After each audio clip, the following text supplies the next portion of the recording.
Hey guys, just near JHart Modelworks. It is time for an update on the Fujimi Lamborghini Gallardo build, and we've got a lot done, but it doesn't really feel like a lot is done. The engine, as it were, is complete, as is, for the most part, the chassis. There's a few little fiddly bits, so let's go ahead and get the camera flipped around and let's take a look at what we got.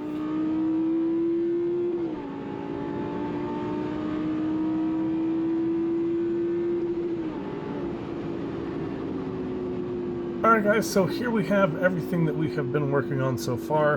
In the last video update on this build, this was in clear coat. And not much has been done with the body other than we have added in these side indicators, which are not flush with the body at all. So if you go to polish this afterwards, be very careful because your cloth will catch the sharp edges on this and just rip them right out. But we sprayed the inside with some Tamiya clear orange, followed that up with a really bright silver. I want to say it was Tamiya's LP48 sparkling silver to give it that nice metallic finish, and that's how we did those. We also have our taillights in place.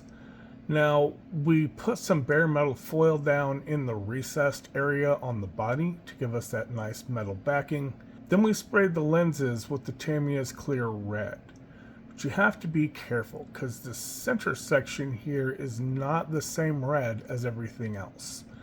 It's pretty much a much thinner area in the same plastic on the actual headlight lens. So you have this dark edge along the bottom, and the way we did this was we just masked the center off with some Tamiya tape, sprayed about 4 coats of the red to get the sides and the bottom down. We then unmasked the center and we sprayed 2 more coats that gave us, and we're talking really light coats for these last 2 coats to get us that pink center inset area. And I think it looks pretty good. I probably could have done just 1, but you could barely see it with the 1. It was a tough call. I chose to go for the 2. I painted these like 5 times to get them right. Didn't really want to do it again, so that's where we're at with the taillights. Chassis is done. It is a very simple chassis. So you have a big flat plate.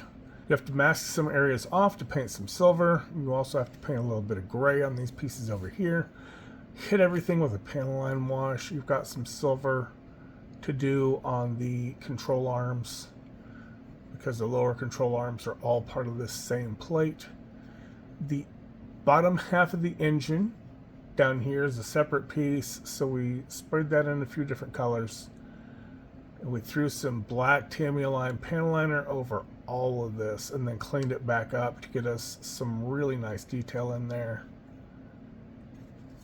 On the upper side, this is just a single piece here that glues onto the chassis. And it glues on top of the engine / transmission. So all in all, this is really nice. I'm very happy. This is supposed to be black. I went ahead and painted it silver. My hope is that after I get the body on and you get the grills in place, hopefully you'll be able to see through there and still be able to see those radiators. We'll have to see what happens with that though. The brakes look fantastic. I chose to go with gold, and then these are on the photo etch set that Mike sent me with the kit, and the photo etch brake discs look fantastic. I threw them onto a cutting wheel. Just put some double-sided tape on a cutting wheel on a Dremel and then let them spin, and then just took a little bit of 180 grit sandpaper and let it basically groove out the photo etch, so you get those brake wear in there. Not a whole lot. It's not a drastically visible thing, but it is a nice detail. The posts are basically pegs that go in behind the brake and inside the uprights. They're supposed to be poly caps, and there's no poly caps in my kit. That's okay, because I'm not using the kit wheels. I 3D printed some wheels, So I have 3D printed some ADV006 wheels from Real Rims. Now his wheels come with already a female insert in the inside. I go in with Blender and I grab the top faces of the insert and I move them in until I create a completely flush face on the inside. That way I can scale however I want to, side to side, you know, get my diameter how I want it. And then I'll go back into Blender and I'll just move the outside edge from the back side in or out to get however much depth I need. And that gives me a perfectly fitting wheel. I then come back in and I will make a new insert that matches the peg as well as the inner diameter of the suspension, which you have to be careful with the suspension because it's fragile and it comes loose.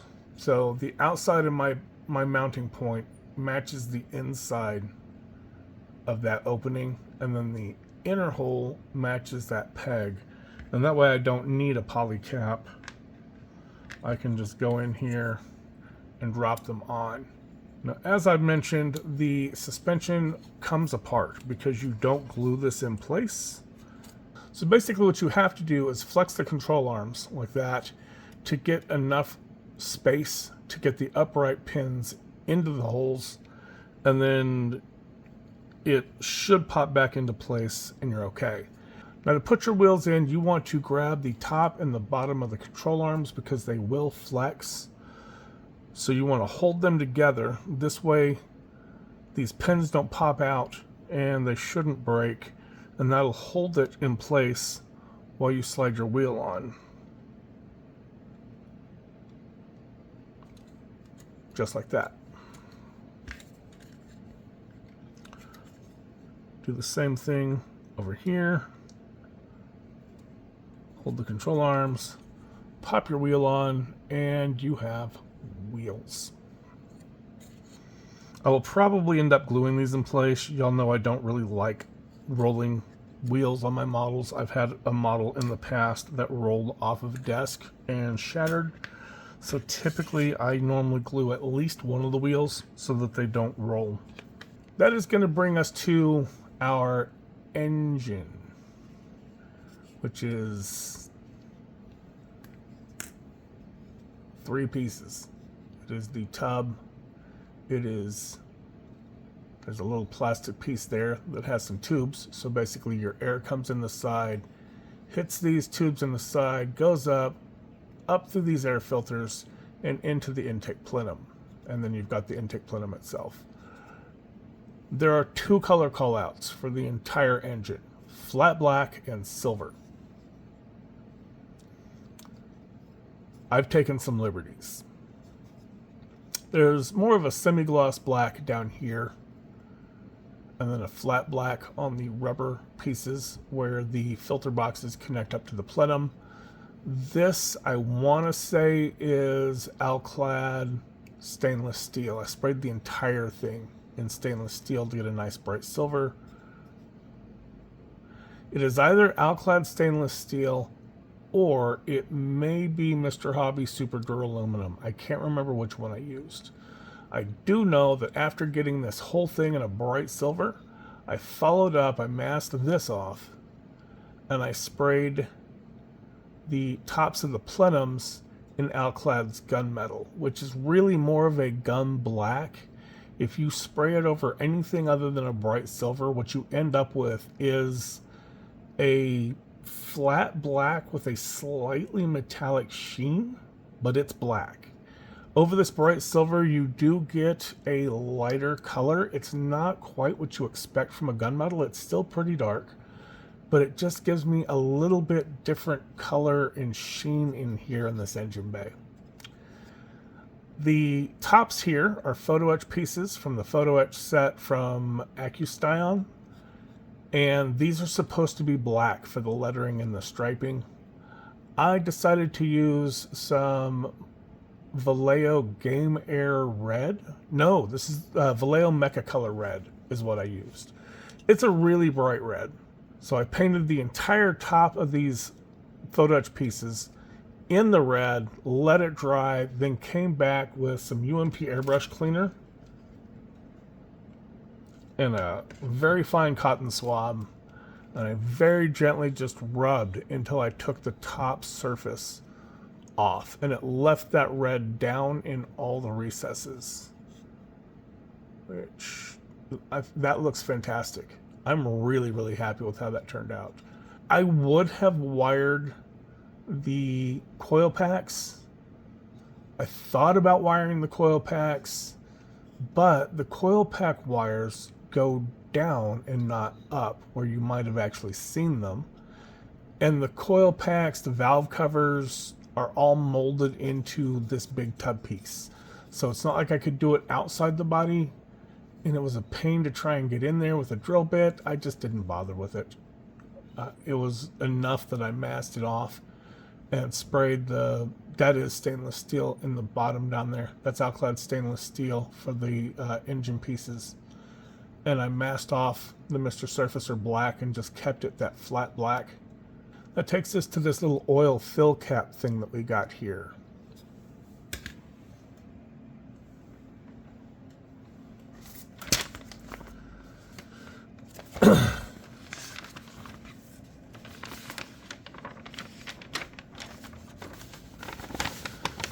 The kit instructions look like there should be a piece here. They even tell you to paint that piece silver. The H8 is silver. And again, down here, it looks like there's a raised piece. And I had no idea what that piece was because it doesn't call out a part number at all. Now, I had no idea what this part was. It does not call out a part number anywhere in the instructions. So I go looking through the kit parts. There's no parts on any of the sprues that match this kind of a raised cylinder. So I went and I started looking at reference photos, and I found out that this is actually the oil fill cap. And since there isn't one in the kit, I went ahead and 3D modeled one and just stuck it down into the recess that is in the tub. You can't quite make out, it's so small. I 3D modeled the word oil on top of the cap, but you really can't see it. If I zoom in to like 3 times magnification, you can barely make it out that it's in there. But yeah. So that's going to cover our engine. The engine cover lid is just going to drop in place right like that. This assembly should, in theory, drop up in here. You have a couple of screws that should go in there to screw and hold it in place. And then you'll have, there we go. Then you'll have your little engine bay there that you can open up a little bit. It doesn't open up very much, but it opens up slightly. Now I've been contemplating this rear wing. I have the one that I've got painted in the body color that I took off of a 3D model off of Colts for the, like somebody did, it looks like they just scanned a Matchbox car, honestly. But I have the one that goes here, but I've contemplated going in and 3D modeling the rear wing from the Superleggera version of this car. Somebody has a body kit for the Superleggera on Colts 3D. Now it contains the side skirts, the front lip, and a rear wing, but the rear wing is completely wrong. His rear wing comes up and then it just goes straight across, and it has these weird kind of curvy end plates on them. The actual wing for the Superleggera that came from the factory should come up off of these 2 points, and it comes across. It's a little bit wider than the engine bay opening, so it's about yay wide. But the ends swoop down.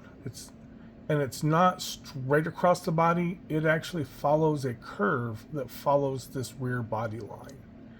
So I've been contemplating maybe doing that. I'm not sure if I want to or not. I may just stick with what I've got that I already have in the body paint Let me know what you guys think. Should I do the Superleggero wing or not? That kit on Colts also is for a 1/18th scale diecast car, so I would need to scale it down to get it into 1/24th scale. So I don't know. Anyhow, let me guys know what you think. Alright guys, that is going to be a wrap for this video. I've been working on this a bit. At the same time, I've also keep working on the Ferrari 275 that I keep saying I'm going to set aside for a little bit to let Mike kind of catch up. He's got his body in primer last that we spoke. So hopefully he will get some color on that and get you guys an update soon. For the most part, I'm just piddling with stuff. The master cylinder in that kit is absolutely horrible. It looks nothing like what it should. So I've been 3D modeling an entire new master cylinder setup for that. So just little stuff like that. For the most part, my next step on this is going to be start working on the interior, which needs to get done.